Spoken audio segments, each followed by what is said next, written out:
Hola, buenas tardes, buenas noches, good afternoon, good evening.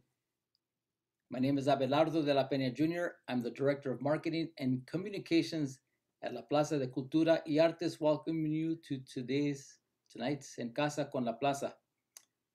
En Casa con la Plaza is La Plaza's virtual programming.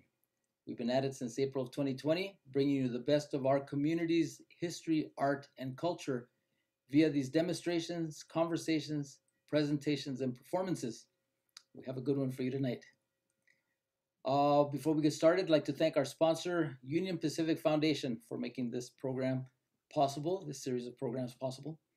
Also, want to let you know that La Plaza de Cultura y Artes, we are open, not right now, but we have been open now since mid-June, mid-May, mid-June, open 6 days a week, closed on Tuesdays, open every other day, all the other days of the week, from 12 to 5 p.m. We're free of charge, of course.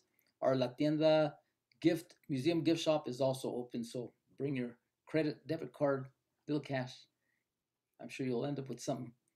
Also, we have a couple exhibitions that are on the last week, so you gotta make it to La Plaza before the end. One is Afro-Latinidad, Mi Casa, My City. It's a beautiful exhibit that explores the history and contemporary experiences of Afro-Latinidad in Los Angeles through art, photographs, and personal objects. And we just got word that it's going to be traveling. So this is one of our our second traveling exhibition. All right, so also, only light can do that. A large-scale neon mural installation exhibition by multimedia artist Patrick Martinez, where we activate our entire front of the building with windows, with neon art, with social political messages. Just cruise on up North Main Street and you'll be able to check it out day or night. Our public programming is in full swing. I mean, just this last couple weeks, we've had the Hola Mexico Film Fest's opening. We had Fiestas Patrias Family Day. This week coming up, Hola Mexico's closing film on Saturday, and a concert with Flor Amarga. And on Sunday, we have El Gran Combo de Puerto Rico. These are both ticketed events. You could get all that information at lapca.org, our website, and or on our Facebook page at La Plaza LA. Finally, a week from today, our biggest event of the year, our annual Pobladores Awards fundraising gala. That's our biggest fundraiser where we celebrate La Plaza, and in this case, our 10th anniversary. And we'll talk a little bit more about that further on in our program. But for now, I'd like to introduce to you our guest for today, Jose Ramirez. For the past 24 years, maybe more, he's been illustrating children's books, painted murals, and completed commissions for numerous organizations and individuals. So he's an artist. He's also an educator. He's taught at LAUSD for more than 23 years and is currently teaching third grade at Esperanza Elementary in the Pico-Union neighborhood of LA. And then also he's a gardener. He's got a beautiful urban garden that serves as his muse, as his studio. One day you'll have to visit. And he's also a proud father of 3 daughters, Tonantzin, Luna, and Sol. Maybe another one that I haven't heard of. But with that, let's bring on board, please welcome Jose Ramirez. Welcome, Jose. Hi, everybody, and thank you for having me. Good to see you, Abelardo, and thanks to La Plaza for hosting this event and inviting me to participate. Excited to be here. Of course. Well, we're happy to see you. It's been we've known each other for a while. Running the same cultural circuit, but it's been a while since we've actually been face to face in the same room at the same time. And fortunately, we were able to see each other at La Plaza de Cultura y Artes today. So what we're going to do today is kind of Jose, as an educator, he's going to give us a lesson or teach us about his career as an artist, as an educator, and as a gardener. The path that took him to where he's at right now as pretty well established in all three of those careers. So, Jose, tell us a little bit about your upbringing here in LA and where it took you. Yeah, well, thank you. I was born in the 60s, late 60s. I went to LA Unified Schools during the 70s in El Sereno. I went to Sierra Park, and then I went to El Sereno Middle School. From El Sereno Middle School, I got a scholarship to go study at a boarding school. This was 1982. A lot of these boarding schools and society in general was trying to diversify, and especially diversify education. So boarding schools were looking for students of color, and we would get recruiters to come into our middle school and talk to us about going to these schools. So I applied to a program called A Better Chance, and I got a scholarship to go study at a boarding school in Sedona, Arizona, of all places. Back then, it was little known and small, but now people know about it. It's a beautiful place. I was hoping to get to go to one of the boarding schools out on the East Coast, one of the Ivy League prep schools. But I ended up going to a boarding school where it was a bunch of hippies and out in the desert, and there was only 100 students. There was only 30 students in my graduating class. And so we got a lot of attention, and I got encouraged to do a lot of art. If it wouldn't have been for Verde Valley and the culture clash that I experienced, but having art there for me, having art in the form of drawing and painting and music, I think I wouldn't have had the correct outlet to help me decipher this world and understand it. And I think that's where I kind of became an artist. From there, I went to Berkeley from 1985 to 1990 and got an undergraduate degree. And then in 91, I reapplied and got into the graduate school program in art. And I got to go back to Berkeley and work with a couple of professors in the art department that I had started working with in ceramics, Richard Shaw and Jim Melchert. So that was a lot of fun to be there for so long. But after being away from Los Angeles from 1982 to 1993, 11 years, I was ready to come back to LA. I knew that LA was my place. I grew up in LA, and I knew that I wanted to be back here working as an educator in East LA. But I didn't get hired in East LA. I got hired in South Central at the time. There was not a lot of openings in East LA, but a lot of openings in South Central, and I started teaching there at a school called Ascot Avenue Elementary in 1993. So, well, at the time, you're talking about that period of time when you returned to Los Angeles. There was kind of not even kind of a renaissance. We've had art and cultural movements in the city for periodically, but this was something that was exciting, that was going on in art, music, culture, literature, and so on. Tell us about the scene that you came back to when you returned to LA. yeah, it was an exciting time. I mean, there had been an earthquake, there had been the uprising, and there was a lot of things happening in LA. And I had been kind of introduced to the Chicano art scene as a graduate student through a couple of friends who had friends or who were involved with it. And so when I would come to LA visiting, I would get to go to some of the galleries, and I met a couple muralists. I got to meet Ernesto de la Loza through Sandra de la Loza, and I got to go to Palmetto Gallery back in 1992 and 91, and I met Wayne Healy and the Botello, the streetscapers. And I also got introduced to Troy Cafe, which was in Little Tokyo, and I got to show my work as a graduate student at Troy Cafe. So this would have been one of the paintings that I got to show. This is called Spray Paint Warrior. I got to show 2 times there, and it was a really great experience.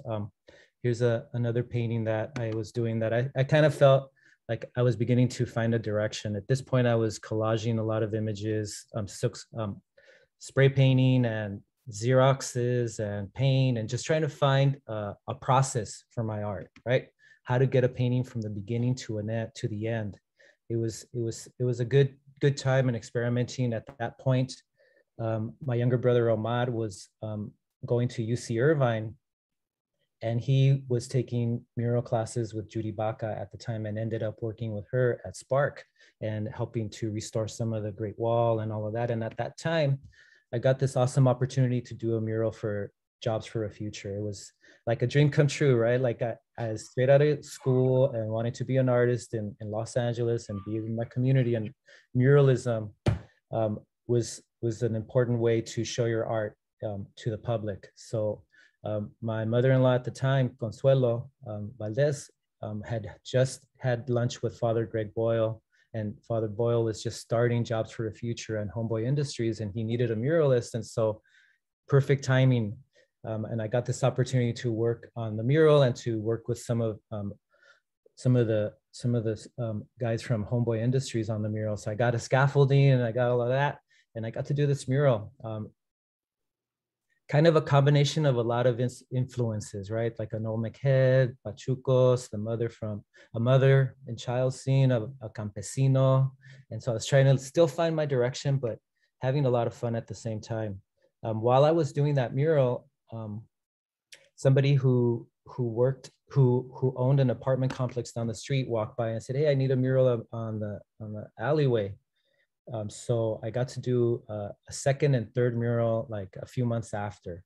And so back in 1994 with my brother Omar and some other people, we got to paint this mural here, which was based on a painting I had done back in 1993, the Spray Paint Warrior, where for me, I was kind of like showing my inspiration, you know, like going back, but also going to the present and creating images that spoke to us. That spoke about our experience. In graduate school, it was kind of an interesting time. Here's a painting that I did. So at the same time that I was beginning to work as an artist full-time and also handle the business part of it and make a lot of mistakes and learn along the way, I was teaching, and I didn't know really what I know now about teaching. So I was just trying my best to do a lot of art history, a lot of art, and making history come to life. So I created a painting, and then I would, back then, you know, take a slide of it and use my slide projector to project it on the wall and to kind of help us, or help visualize history. And then so I thought this was a cool painting. It was called Mapa del 187, and it was an older piece from 1995. Here's a painting that shows the school where I was painting. So I was lucky enough to teach at a school where I had a view right out of my classroom. I had a beautiful view of downtown LA, something that I started to do a lot of. I started to take pictures of different areas in Los Angeles and make landscapes. So Lincoln Heights, El Sereno, Boyle Heights, South Central. At that time, I became a father to Tonatsin, so I made images of that. All right. Well, one thing which I'm sure viewers out there have noticed how really well organized your work is. If you have an opportunity to check out Jose's website, you'll find all these images in chronological order, well titled, well laid out, beautiful, vivid colors. If I may ask, who helped you to develop this internet site? Well, the website it's just a Squarespace, so it was really simple to create a template and build it, because there's a lot of space. But I would have to say that it was my graduate school professor who really made sure that he impressed upon me the importance of documenting your work, right? And documenting it so that it looks good when you reproduce it. These are done a long time ago, but I did learn, and this is an image that I got to paint with my brother Omar. So at the time, we were collaborating a lot and creating paintings together. So we were kind of like learning off of each other's styles, and also creating something that was different from what we were used to doing. Here's another one that we did. But yeah, I learned the importance of taking and documenting your work before it leaves your house. And I think that was a really important thing of having almost 30 years of documented artwork, where I could, if somebody wants to use an image for a publication, I can provide them with a good image that they could use, or use it on my website or on Instagram. All right. Well, we have a question here from Erica Cordova. What is the website information? What's the URL? Thank you. I will put it in the chat. It's ramirezart.com. And there is a section to look at all this work, and there's also a store section. Thank you for asking. So yeah, in 1997, I was still teaching and making paintings about students and like this was a painting called English Only. There was propositions happening at the time that my art was addressing. And in this case, English Only is about providing our students with our history, right? So this is an alphabet, an abecedario, A, B, C, D, of different things that I thought were important to bring into the mix with my students as they get pushed out of the regular education system. At the same time, I got connected with Dolores Mission, Self-Help Graphics, Plaza de la Raza. I started teaching art classes at Plaza de la Raza. I taught ceramics and painting to young people, but also to adults. So what would happen, what was awesome and incredible about Plaza de la Raza is like, they have the classes for the kids first, like right after school. And then they continue to have more classes for the kids, but then they have classes for their parents. And so it's not just for their parents, but any adults that want to go. So I would not only teach the children, but then I got to teach their parents sometimes. And that was a beautiful experience. I couldn't continue to do it because it was working during the day as a school teacher for LA Unified and then going to teach art in the evening. It was a lot and I couldn't handle it. But I did want to share a couple of murals from that time. And mention that I did get to do some of those murals with my brother Omar. At Esperanza, my first elementary school, I did a couple of murals. Let me see, let me find them here. Yeah, one thing which is really striking about your work, I mean, just at early in your career, your work is both of the times, but it's also timeless. So case in point, here's a painting of a nacimiento that I worked on with my brother. It's gotten peeled and it's gotten a lot of stuff, but the nacimiento includes members of the African-American community, Zapatistas, people in history, and there's a child here that people came to celebrate at a church at Dolores Mission, which is not your typical church. It's a church that was a sanctuary for Centroamericanos, and it's also been the place where Father Greg Boyle came out of. So it was an honor to get to do all these murals. This is one of the murals that I did with Omar called Mujeres en Movimiento, which was an organization that was started there that helped organize where women took the leadership roles in helping to organize the community against violence of all sorts and some of the factories that were around and polluting and stuff. So here's a picture that kind of shows them all. They've since blocked off so cars cannot come in, and they've created a big patio, and they've restored some of the murals at the time. But these were painted in 1997. Wow. And so you're making, you're a working artist, a working educator, making those connections within the community. Does it come natural to you to be able to reach out to such a diverse group of people?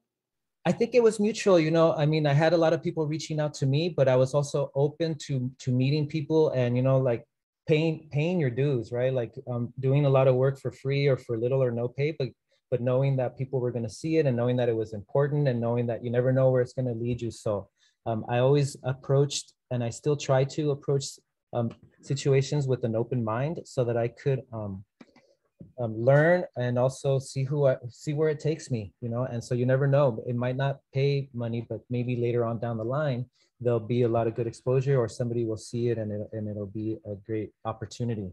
This is a painting called Road Trip to Mexico, and it's a memory of like going on my dad's mom and my brothers and sisters in our red truck to visit family in Mexico. This one here is called so what part of Mexico?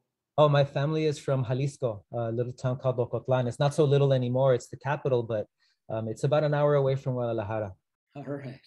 Yeah. I remember those road trips myself. Yeah. Cool. Family Awesome. piling up into the station wagon, taking that 2.5-day trip through the desert.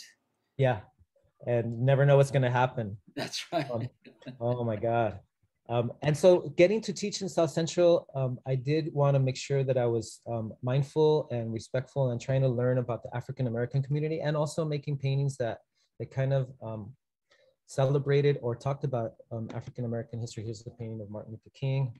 And so couple of years later, in 1998, I took a position at a middle school in Sun Valley, which was a really difficult job. I left it after a year, but during that year, I got to show some paintings in New York, and I continued to develop as an artist. So some of the paintings that I showed in New York at I got a gallery show in New York. My brother, after working with Spark, he moved to New York and did a lot of work over there, lived for a few years. And he invited me at one point, and I got to go visit him. And while I was there, I took some artwork, and somebody who was a gallerist saw my work and fell in love with it, and had me in her gallery a month later, which was a really awesome experience to get to go to New York and show my work. And you know, I packaging them and taking them with me on the airplane back when you could. At the same time, I got to do Self-Help Graphics 25-year anniversary silkscreen edition for Dia de los Muertos. And so still like trying to being, like I said earlier, like being open to whatever, and taking on as many different opportunities as I could. And so that meant that I would have to eat at taco trucks a lot, which are awesome places to have burritos. That's not a bad life. And 1999, I had to stay at that middle school for 1 year because it was understaffed, and I had taken the position. The principal didn't want to let me go. But after a year, he's like, you have to stay for the year, but after the year, you can go. So in 1999, I applied, and I got hired to teach at Esperanza Elementary, which is just 2 blocks away from Pico-Union. And so that was an incredible, and it has been an incredible job. I've been at Esperanza for about 23 years now, and I have had the opportunity and privilege to not only teach students who have siblings, but also like a student who might come and say, oh, you taught my mom, or you taught my dad, or you taught my uncle. And so it's been so awesome to have that experience and to have it be, for the most part, a positive experience. It's been a wonderful, wonderful experience. And so I did want to go in and share something about the community, and Pico-Union is really amazing and beautiful and powerful. And there's a lot of beautiful things happening there. And just recently, just to continue that, like our school just hired a teacher's assistant, and she was my student. So it's really nice to have somebody who was my student back in the mid 2000s, went to Cal State LA, graduated from Cal State LA, and still trying to figure out what she's going to do. But she is working at our school. I'm not sure if I showed this one. This is a painting that I did of Zona Rosa Cafe in Pasadena. They're no longer there, but got introduced to Mike over at Zona Rosa and did some shows there over the years. And how do you know, you've been an educator for quite a number of years.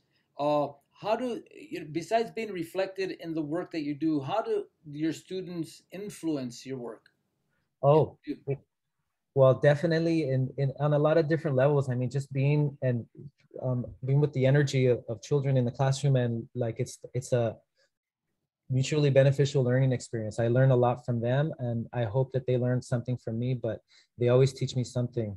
And I go home and I reflect on my practice and think about what we did in the class. And so some of the politics of that comes into play in my work, but also, you know, the way that students can simplify things in art, right? And how, like, many times before we do the writing activity, we'll do a drawing, or before we learn a concept, or as we're learning a concept, or to conclude the learning of a concept, we'll draw it as well. And so there's always a great opportunity to see through the eyes of a student how they visualize the world. And I think it's helped me with my style, because my style is also simple in a way, easy to read, but I try to bring in a lot of other issues as well. So in this one, in 1999, my second child was born, Luna.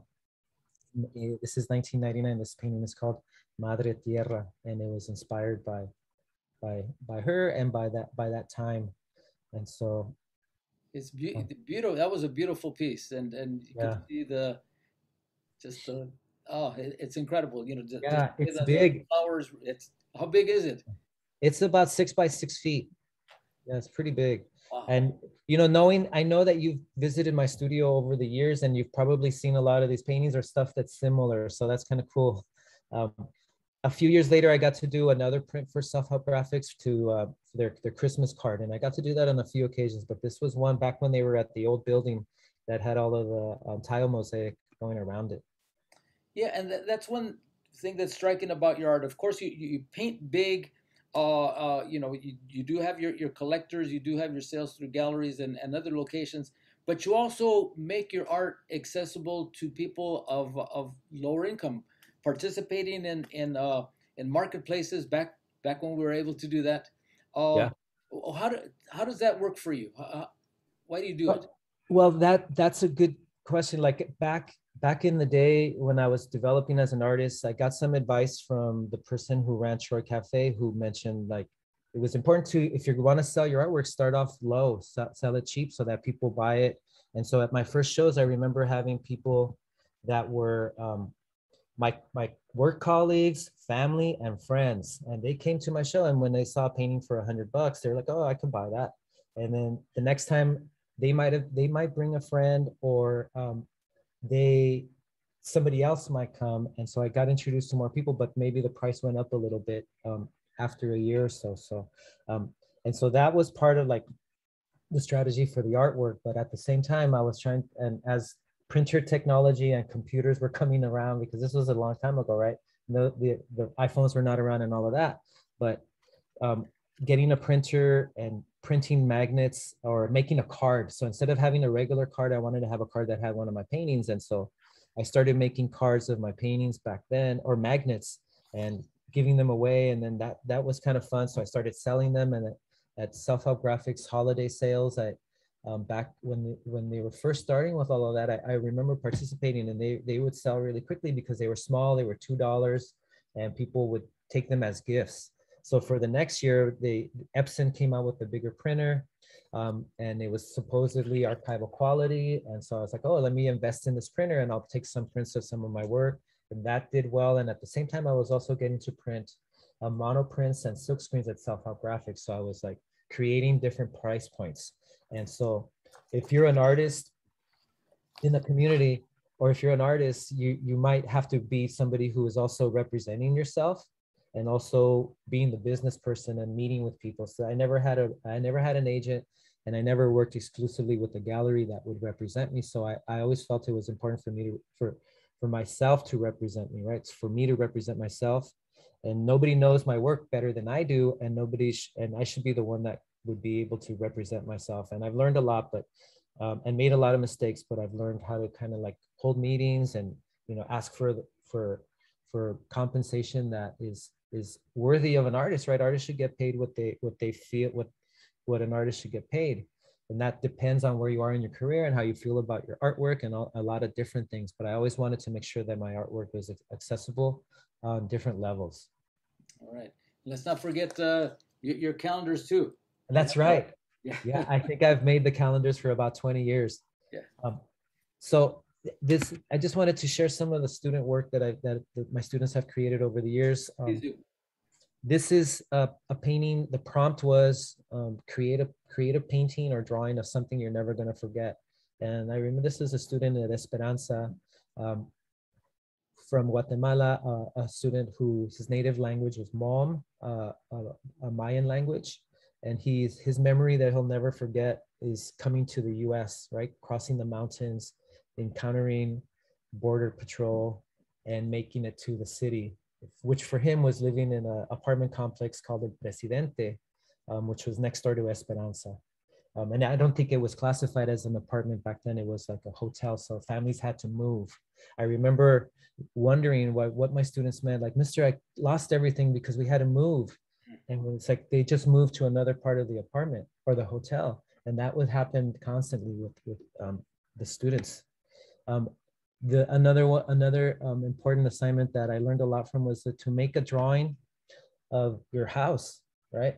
And so it was a glimpse into what life in Pico-Union is, with families that are living in one room, families who make sure that their students go to school every day, do the best they could and work at school, and the parents work during the day as a lot as costureros, seamstress, working in the garment industry. So it made me feel like it's really important for me to not just do a half-assed job, but to do the best job that I could as a school teacher, you know, because students deserve that. Here's a painting that a student did of her going fishing with her dad. A family portrait. That's cool. I know. Kids' recollection of getting to go camping. We are camping up here. A cityscape. Yoshinoya is in the corner of Wilshire and Alvarado. It's been there forever. Here's another family portrait. Some cityscapes.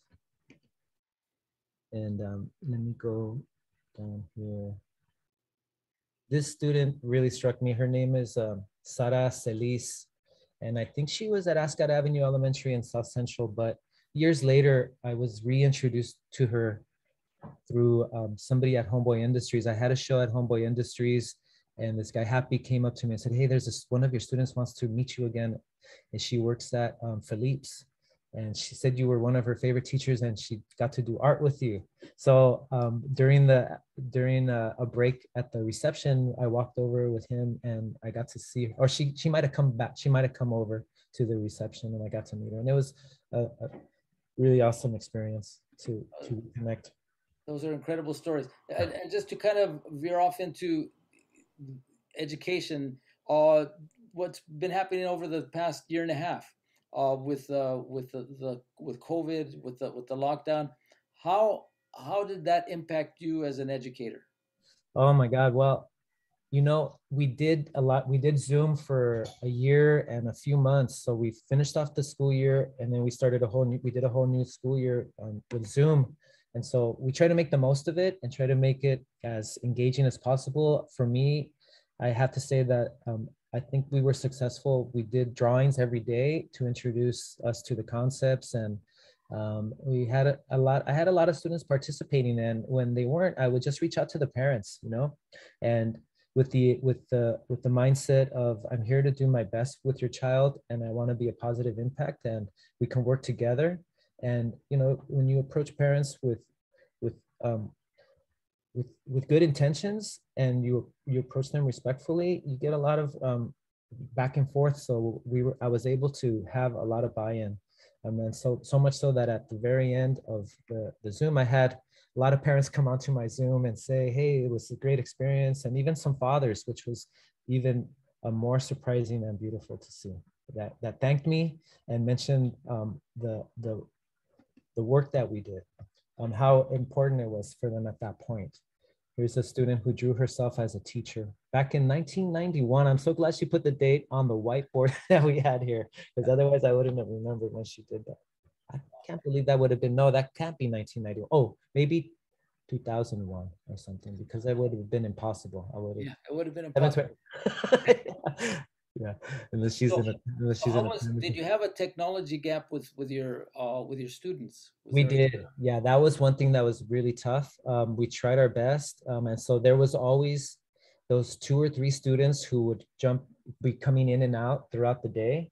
But then there was students who were able to log on and be with me the whole time.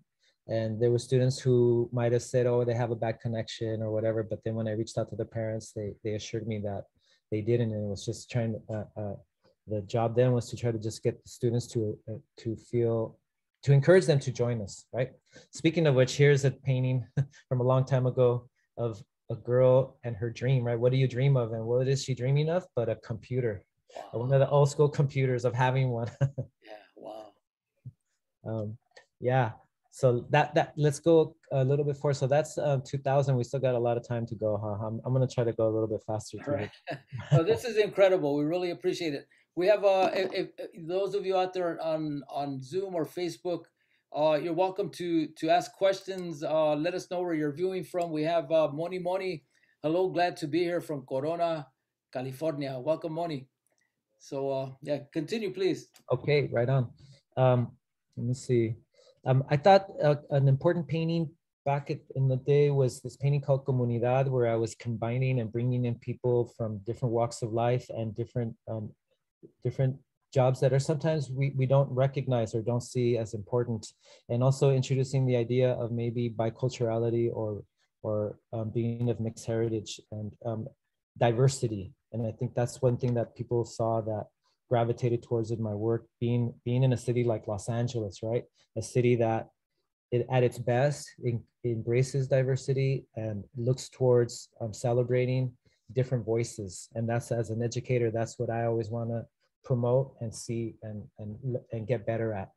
Now, wasn't that the one they just showed? Did it have other uses? Uh, have I seen it somewhere? Yeah, it had been used back in those days. It was used a lot, and other organizations used it to help promote events or fundraisers and stuff. So definitely, around the year 2001, I got asked to do a children's book. So that was another wonderful thing that, as an educator, I dreamt of doing. So, like the artist in me, I wanted to do murals because I thought that's such an important part of being a Chicano artist, a Latino artist. And the trajectory, but also children's books. It never occurred to me, right? I was speaking at the library a few years ago, and a panel, and they asked us, what was your memory of books as a kid? And so a lot of the people on the panel had wonderful memories of books and what inspired them to become books. But to me, I was never really read to, and I didn't really value books as much. It was kind of like an alien thing to me. I never saw myself as an illustrator until an adult. And I got invited by Max Benavides and Catherine Del Monte, who was just starting a book press called Latino Literacy Press. And they asked me to do a children's book. I don't have the cover of it here, but these are basically some of the paintings these are the paintings that they use in it. And the book is a poem about coming to the United States and being new to the country, taking the blue bus to go to work, but reading with your kid, walking in the city, feeling like an outsider, traveling here from another place, however it was that you got here, and it all starts with a dream. And so the poem is really beautiful, and it shows, like, one of the scenes. It says, I eat their food. And this one, it says, they eat my food. And so again, trying to make the most out of situations. Let me see if I have the cover here. Here's the cover for Un Nuevo Sol. Oh, beautiful. Nuevo Sol. It's a little bit pixelated, but here's some other covers. A couple years later, 2005, I got asked to do, so the nice thing about having this book, and it was published by an independent publisher. So I got to shop it around, and I got to take it to different people. I was at the Latino Book Festival, and Elisa from Imix Books was like, hey, you want to go meet Dana Goldberg from Children's Book Press there? And I knew of Children's Book Press because I'm a teacher, so I love their books. And so I got to meet her, and I gave her a copy of the book. And a few years later, she sent me an email asking me if I would be interested in doing this book about Quinito's neighborhood. And I jumped at the opportunity. I knew that it was an awesome opportunity, and I love the story. So here are some of the images. Here's the title page. But the book is about a young boy who's, I think, maybe kindergarten, first grade, walking you through his neighborhood and showing you the muralist and the dance studios, talking to you about his mom who does costura, walking to the different stores. And I try to model it after, I know we don't have bodegas in LA, but in the story, the author had written the word bodega. Or maybe I wanted to kind of like include other neighborhoods that weren't just Pico-Union, but I did want to model my neighborhoods after the neighborhoods or the street signs or the buildings in Pico-Union, which is where I teach. And so this book agarró mucho éxito. It has been picked up and used in a lot of anthologies that students use around the country. It's even been at our school in the second grade reader and in the kindergarten reader. And so that's been really awesome, that this book, I think it's because it shows a lot of diversity, and it shows people in the Latino community from all walks of life, including the clowns. Yeah. Yeah. Then I met, let me see, I met Victor Villaseñor, and he was in the process of writing some children's books. And so he invited me to do some of his children's books. He wrote a couple of stories about children, so I got to illustrate a couple of them. This one's called Frog and Friends Save Humanity, and the other one was called Papito Dios. A couple years after I did these books, I got to do another book for Children's Book Press and a sequel to Quinito Day and Night. And the author, Ina Compiano, who had been writing for a long time, I think she really thought deeply about how to market these books, and she wrote books that educators were gonna want. So this is a book about opposites, right? Quiet and loud. And I think these are the things that we as educators gravitate towards. Sunny and rainy. And this book was geared towards children, and also wanting to make sure, in diversity and eating healthy and a family. In this one, I think it was like running fast and then slow. But again, it's the continuation of Quinito. Wow. So you've done, collaborations, of course, with organizations, with nonprofits, with other artists, with writers, but also with musicians. Yeah. And that goes way back to the very beginning. I mean, I did play a little bit of music back in high school, and the drumming got me through a lot of stuff. And then in college, I got to play with friends in bands and, get to participate in music scenes up in the Bay Area. But here in LA, when I came back to LA, I got to meet up with Quetzal Flores and learn and kind of like collaborate on different projects and so do you think right now is a good time to go into this video? Do we have time? Yes. Okay. This is a video that Quetzal recently made. He used the images to go with the song, and I'm just going to play it now.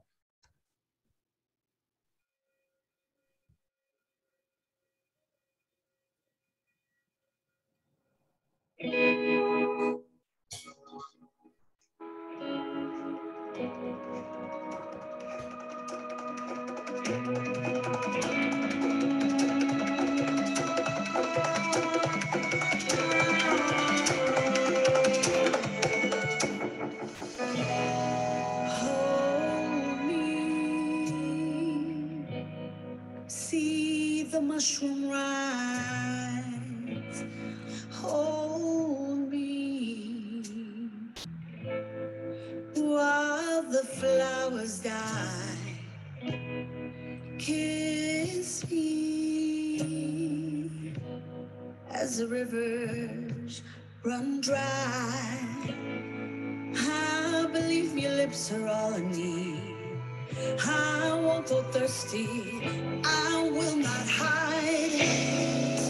As the world ends around us, as others find night, we know we've done all we could. Embrace me now, I won't cry, because even in the end, I feel strong by your side.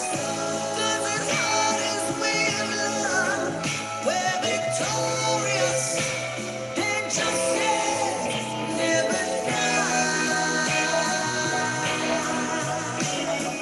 Justice never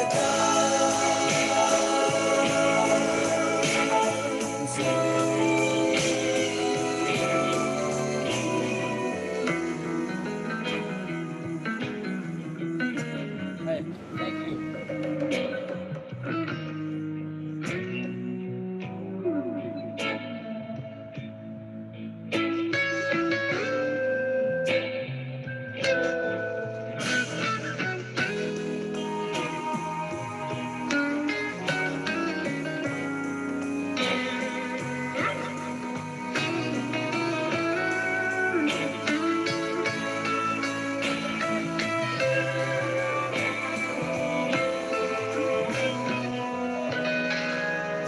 The dust has settled. Open your eyes, we're still alive. Some evaporated, sold out, gave up, or just went blind. But we can see and look, everything we built is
Oh, that's truly incredible. Thank you so much. Grammarly does more than. Oh, YouTube commercials there. Yeah. Hey, I wanted to correct myself. The video has my artwork. It has the music of Quetzal, and it was put together by my wife, Sara Aguilar, who is a filmmaker. And she has a lot of incredible videos that not only have music in them, but also document a lot of the stuff that's going on with a lot of the nonprofits in Los Angeles. So what I'm going to do here is I'm going to put the website to her artwork, and Cipota Power Productions, no, cipotapower.com, I think is her website.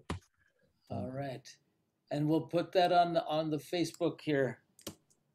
Great. Well, we have this person, Moni, she's asking, did you have this collection of work prior to the music, and was added to it, or did you create some of the work to go with the music, because some of the artwork goes perfectly matched with the music? Yeah, I gotta hand it to the filmmaker, Sara. She put it together. She knows my work, and she found images from throughout the years, which is great because she was able to match the words to the video, and also she helped us get through all of these years that I'm not going to have enough time to talk about.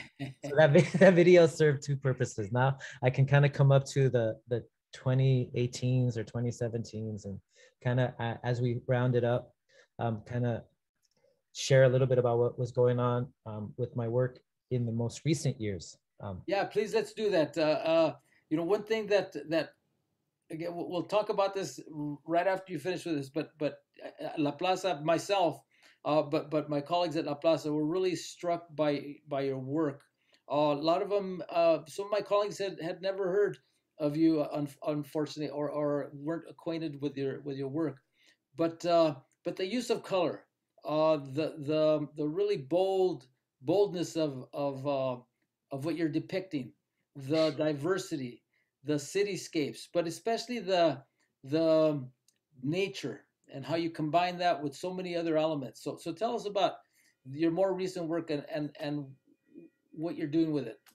Yeah, so one of the things that I have been focusing on is growing trees and plants and food, and really focusing on having a garden in our backyard that can give us food throughout the whole year, and learning how to be a better gardener, somebody who is growing soil or nurturing soil so that our trees can be healthy. So if there's anything I've learned in the last few years as a gardener, is the importance of feeding the soil and feeding the microbes in the soil so that the soil can then feed the trees. And so in this painting that I did, that was at my library show, I had a big show at the library a couple of years ago. This painting is 11 feet long by 8 feet tall, called Los Angeles Garden. I try to really give as much focus to the soil as I did to the people and the cityscape, because without the soil, we wouldn't be here. Without the life in the soil, we wouldn't be here. And we've put so much concrete over LA that we really need to go back and nurture our soils. Those of us that have gardens are in a position to do that.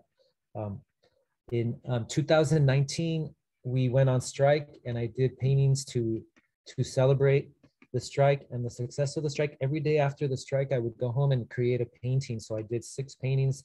The following day, I would take them as posters or as flyers that our school would use in the marches and rallies. So these are all different points from the from our union, UTLA points, things that we were promoting, some of our platforms. And I wanted to go home and make paintings about them. And so here's a bigger painting here.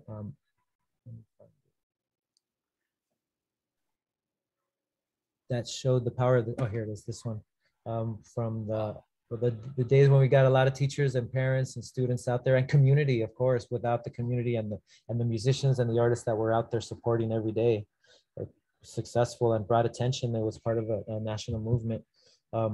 Here's a painting called Short History of Los Angeles. And a big part of my work is Los Angeles, and I wanted to show what was underneath, all the different layers, from the cows to the river, the mammoths, the ranchos, the church, the oil rigs, and everything else that I can that I was reading about and learning about at the time, to create paintings that not only talk about LA now, but in the past.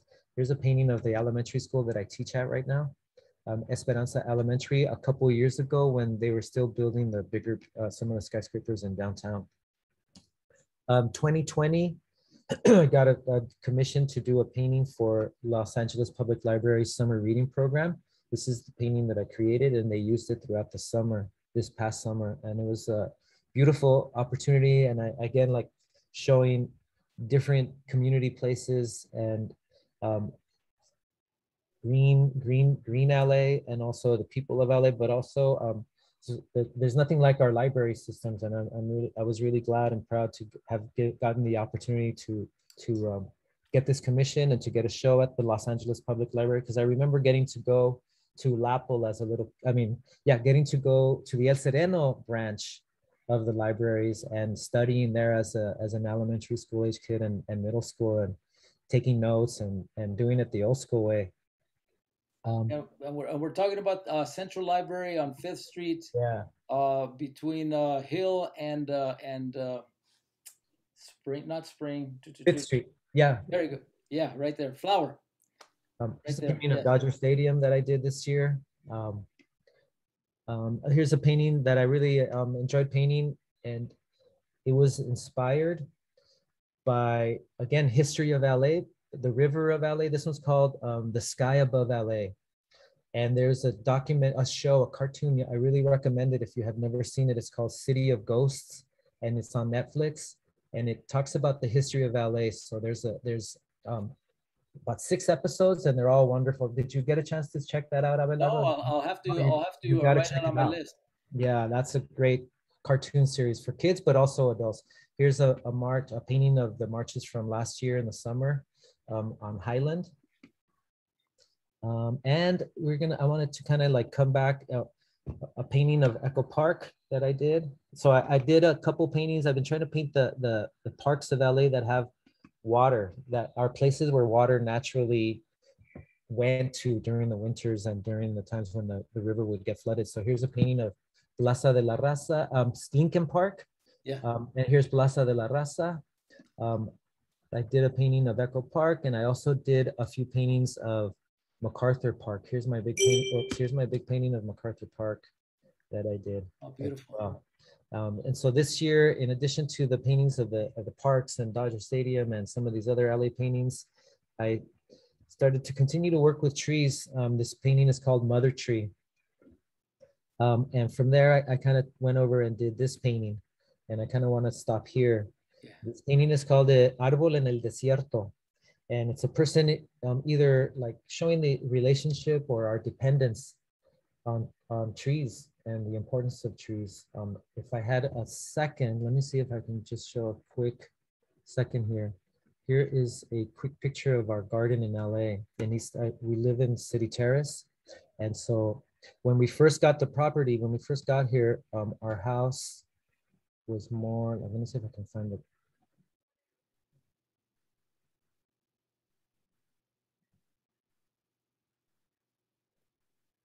It was empty, like this. Here's Sol, who's now 15, running in an empty garden.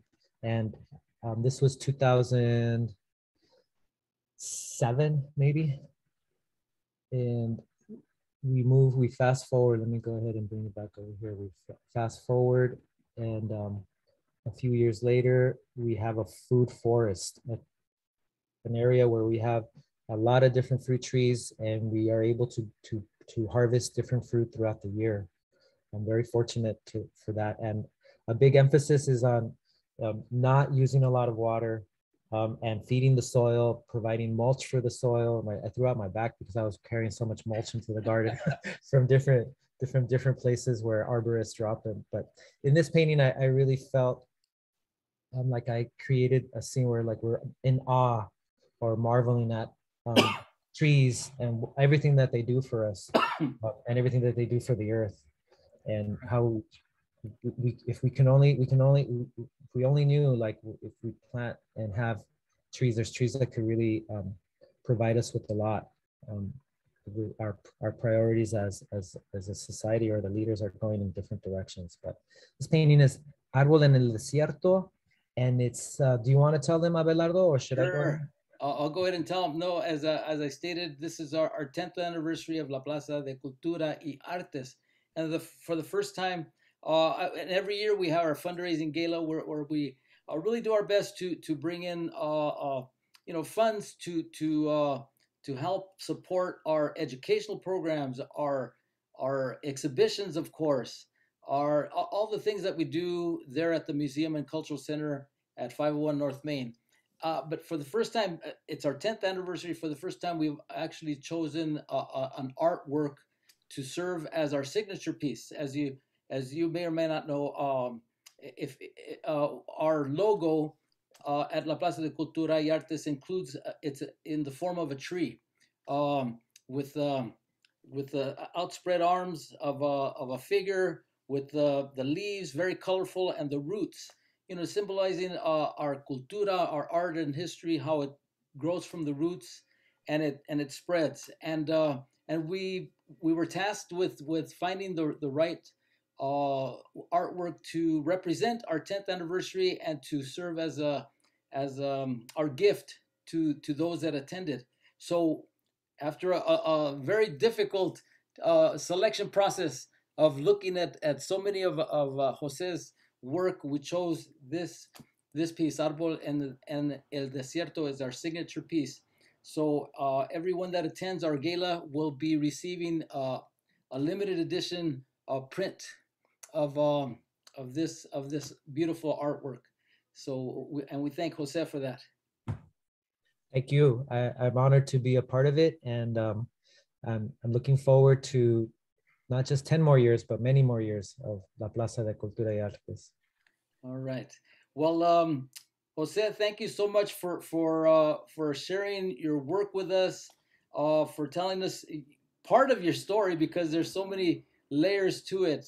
As an artist, of course, as an educator, a gardener, and really a community leader, and a musician. I've heard you play before, but mostly as somebody who has given so much to our community and shared and really shared our culture to our community, but to so many others who may not know that much about us, but who could see us represented in your artwork.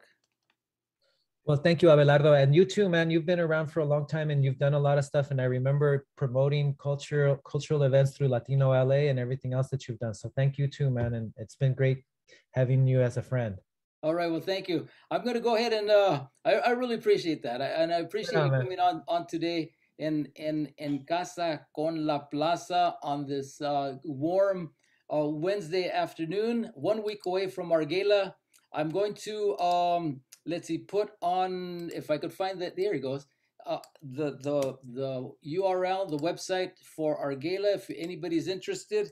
Again, purchase a ticket. We're also streaming it online, or you could attend in person. But everyone that, or you can sponsor a table, be one of our different levels, gold sponsor, silver sponsor. There's still room for you. But please check out the website. Consider it. Hope to see you there. If not, we'll see you online. If not, we'll see you soon on En Casa con la Plaza.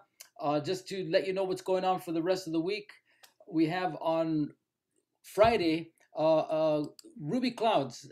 It's a brother-sister duo of musicians who play some really beautiful traditional music mixed in with some real spacey ethereal guitar weavings that I think you're going to really enjoy. Well, it'll be a conversation and a performance coming up this Friday at 7 o'clock here in Casa con la Plaza, either on Zoom or on Facebook Live.